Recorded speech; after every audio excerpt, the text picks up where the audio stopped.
अगर एक वाक्य में कहा जाए तो मधुबनी की आमदनी को अगले 8 से 10 साल में 4 गुना बनाने का, ताकि लोगों की समृद्धि बढ़े और समृद्धि के साथ कई सारी समस्याओं का हल होगा।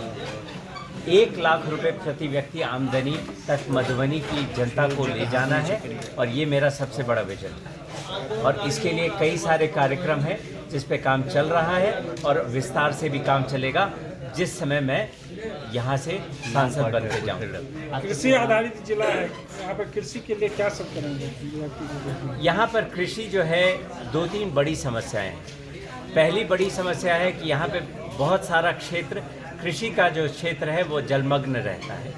दूसरा ये है कि ज़मीन का बंटवारा बहुत छोटे छोटे टुकड़ों में किया गया है, जिसके कारण कि कृषि पे जो उन्नत रूप से कृषि हो सकती है वो नहीं है। और तीसरा यह है कि क्रॉप रोटेशन नहीं किया गया है।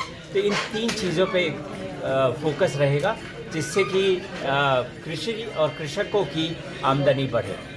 सर, जैसे कि लोकसभा चुनाव में आ रहे हैं आप, तो पोस्टर पे भी देख रहे हैं समाज सेवी विकास कुमार जी, थोड़ा सा बताते हैं सर कि चुनाव में आने से पहले आपने समाज के लिए क्या किया? मैं पिछले 2.5 साल से यहाँ मधुबनी में रह के लोगों के समक्ष रह के लोगों के साथ काम कर रहा हूँ। और जैसा कि मैंने बताया, सैकड़ों लोगों को मैंने नौकरी देने का काम किया है, जो कि L&T कंपनी के साथ। इसके अलावा मैंने एक रंगीन मछली के पालन का काम शुरू किया है, जो अभी पायलट स्टेज पर है और उसमें बढ़ोतरी लानी है, जिससे कि नहीं कुछ भी तो 500 महिलाओं को स्वरोजगार मिल सके। और एंटरप्रेन्योरशिप पे बहुत सारा काम चल रहा है। सर, देश की 2 स्टेट है जो मछली के रेवेन्यू पे चलती है, एक बंगाल और एक आंध्रा। मछली इतना फेमस होने के बावजूद मिथिलांचल में आज भी हर जगह त्राईमान है। ना तो मछली वालों का उन्नति हो रहा है, ना तो समाज का। मछली में जियो टैग भी मिल गया है। तो ये बात सही है।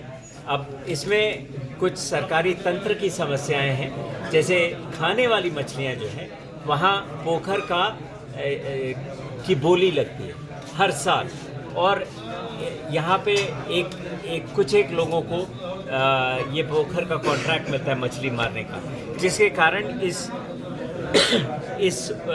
इंडस्ट्री में ज़्यादा बढ़ोतरी नहीं हुई। तो हमने खाने वाली मछलियों से हट करके रंगीन एक्वेरियम मछलियों के उत्पादन का काम शुरू किया है, ताकि सरकारी तंत्र जो है उसकी व्यवस्था में प्रॉब्लम नहीं आए। अपने विचार, अपनी फिलॉसफी के बारे में बोला, अपना स्कोर कार्ड एकदम पूरी पारदर्शिता से आपके सामने प्रस्तुत किया। हमारा जो कार्यक्रम है, एजेंडा है, उसके बारे में भी हमने आपको बताया और आपसे जो सहयोग चाहिए उसके बारे में 4 चीजें मैंने आप लोगों से रिक्वेस्ट की। मधुबनी में विकास संभव है और अगर विकास हमें मिलेगा, 10 साल पहले बिहार में एक मुहिम चली थी कि हमें विकास नहीं सम्मान चाहिए। दिक्कत ये हुई कि ना विकास हुआ ना सम्मान मिला। हमारा ये सोचना है कि अगर मधुबनी में विकास की लहर चले तो सम्मान खुद ब खुद मिल जाए। विकास हमें दिलवाइए, सम्मान हम खुद ले लेंगे। ये हमारी आखिरी रिक्वेस्ट है आपसे कि आप लोगों का सहयोग बना रहे, ताकि मैं यहाँ से सांसद बन करके जाऊं। नेक्स्ट प्लीज आनंद। आपसे हमारे ऑफिस के सहयोगी लोग आप सबसे फिर संपर्क करेंगे। आप लोग आए, आप लोगों ने मेरी विजन सुनी, इसके लिए आप लोगों का बहुत बहुत धन्यवाद। जैसा कि मैंने कहा कि टिपिकल पॉलिटिशियन की तरह मैं नहीं बोलता, क्योंकि टिपिकल पॉलिटिशियन की तरह मैं काम भी नहीं करता। मैं आपके लिए काम करूंगा और उसके लिए पूरी तरह प्रतिबद्ध हूँ। पिछले 2.5 साल में, उदाहरण के तौर पे, पिछले 2.5 साल में मैं 10 दिन नहीं 15 दिन मात्र कुल मिला के वापस अपने घर गया। बाकी समय मैं आपके समक्ष, आपके बीच में रह के यहाँ जनता की सेवा में लगा हूँ।